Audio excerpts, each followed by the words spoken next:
or key performance indicators.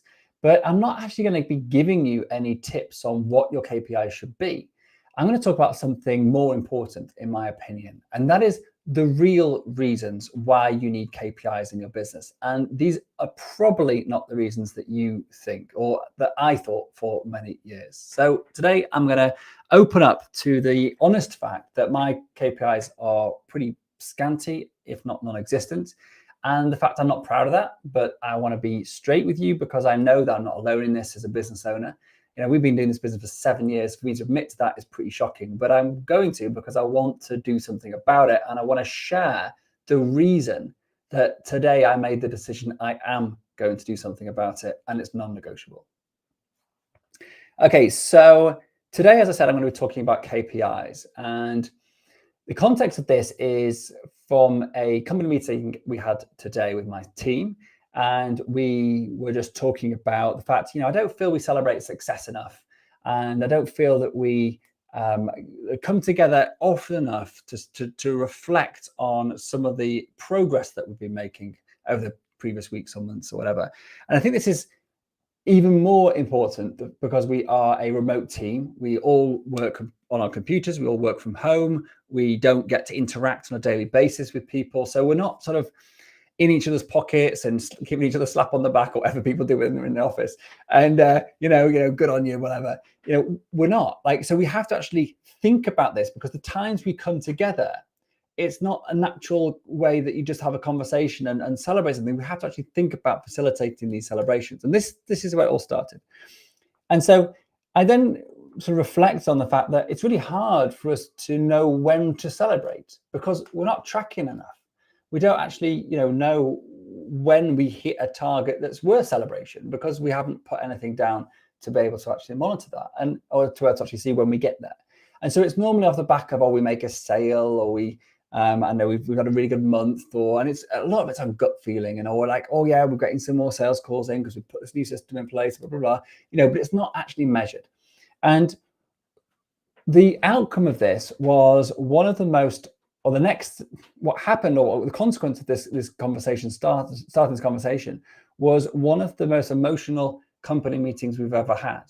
It ended up with a couple of the staff being upset and in tears, but not in a negative way, just being sort of an emotional outlet type of way. And it made me very emotional. My ops manager was also there and reflected on it. And it was just one of those meetings that you could never plan for. You could never, hope to get this level of honesty out of your staff.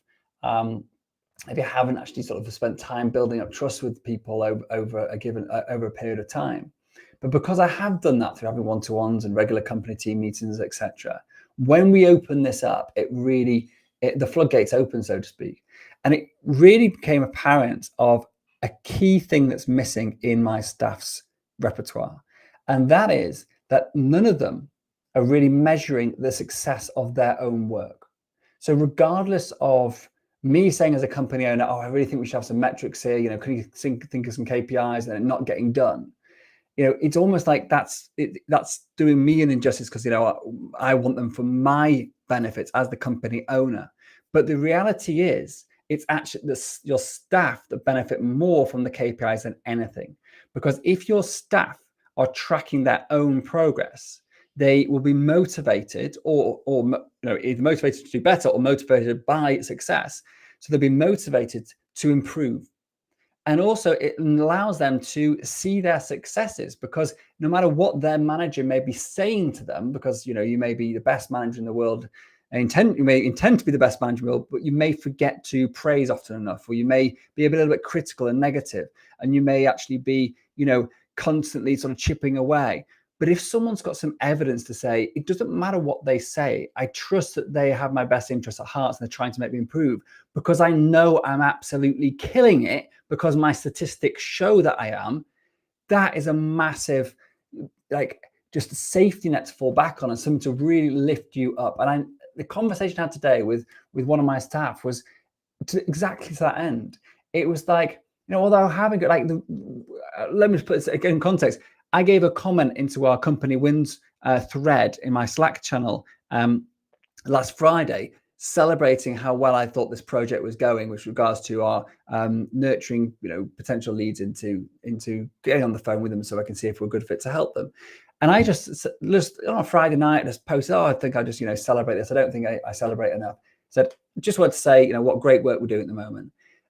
That during this meeting today, when that person opened up, they said they had no idea that that's what I thought. They thought they were failing, and they got really wound up and stressed about it because I wasn't continually giving them positive feedback, and I was always like tweaking it and changing it. And every single week, every single day, in fact, I'd change something and change something and change something, because in that early stage of development where we're iteratively improving it, there is no hard and fast rule of how this is going to go.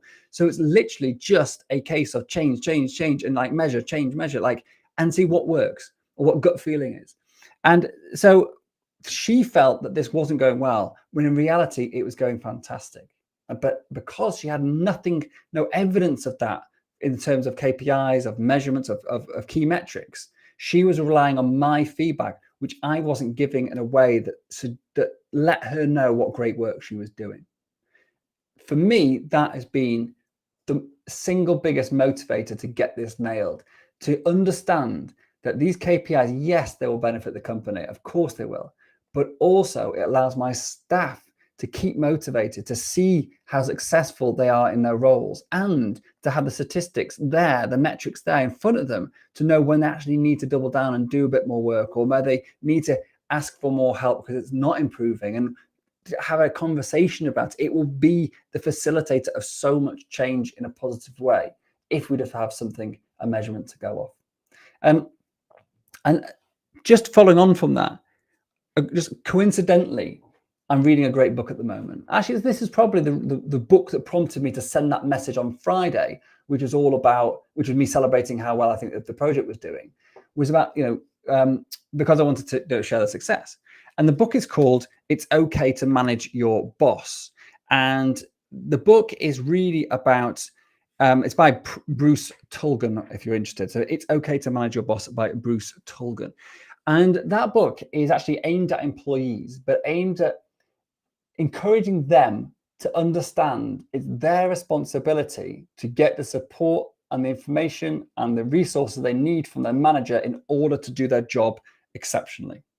So if I give a project to somebody, my head's often all over the place. I've got one project over here, one over here, and I'm trying to facilitate all that sort of thing going on, like many business owners.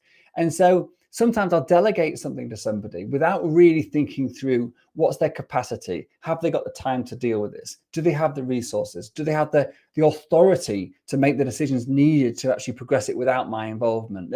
All those things that I should think about, I don't all the time. It's just a reality.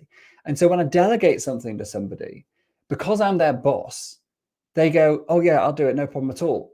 But that means that the 3-4 things I've given them previously are now getting shunted further and further down the list. So when I come back in a month's time and say, where was that project that we started, 6 months ago? I thought, is that not finished yet? And, oh yeah, I got distracted because of X, Y, and Z. What's happened is I've just piled on more and more projects onto their workload. And so they're now failing everything, trying to keep up with the latest new idea that I managed to throw at them.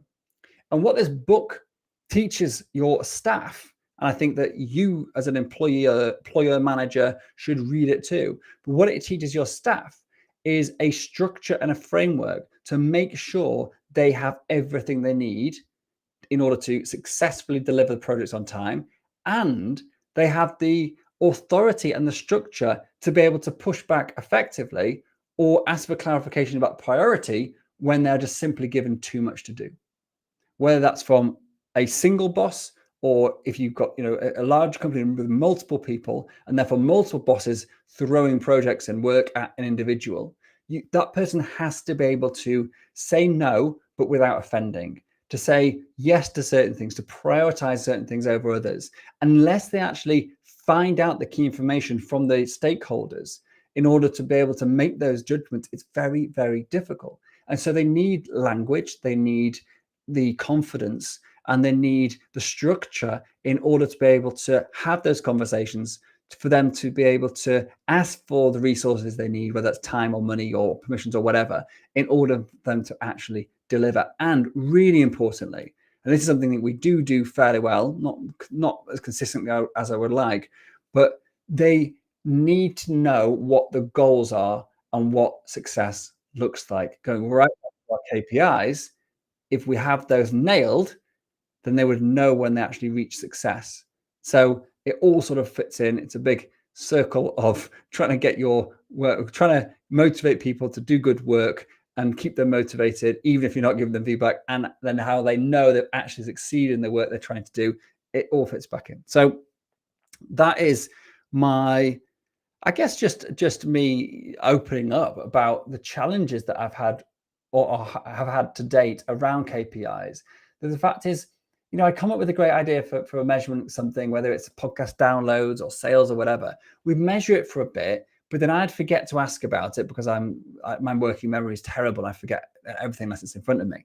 And so if I'd forget to ask about it, people would forget to do it. And after a few weeks, it just peters out. And I'm like, well, are we not measuring that? And they're like, oh, no. Or I might even say to them, even I get, on to the next shiny thing. Oh, let's not measure that because we've not looked at it for a while. Let's look at something else instead. Or let's move on. And then they remind me that I told them not to do it. Well, I didn't guess, I just probably didn't mean it, in the same way that they took it or whatever. It doesn't really matter. The result is we're not measuring anything really.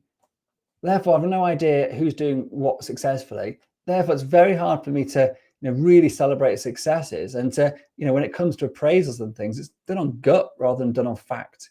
And that book, again, it really helps to give structure to all of those things. And there's a sister book as well I've not read yet, which is aimed at the manager or the boss and about how to manage more effectively. So I'm going to read that next. But that's it. So I'll draw this one to a close. It's been quite an emotional day for me, actually, and I just wanted to share it because really hearing from my staff and reading between the lines and figuring out that this is one of the key things I'm doing wrong.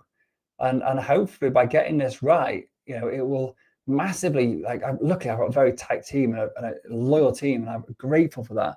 And I hope by doing this, it will really give them something to lean on in those times where they are doubting themselves and they're doubting what wonderful work they're doing. And they got this now, where they're going to have these metrics, these numbers to go, you know what, I'm doing what's asked of me and I'm actually nailing it. And therefore it doesn't matter if I'm not, getting all the praise that I want right now, because I know I'm doing well. And for me, that's really important. And it also will prompt me as the boss to go, oh, sugar, I need to remember to praise this person more because they're absolutely killing it, because it's in black and white. I don't have to do any thinking about it. And that's the key.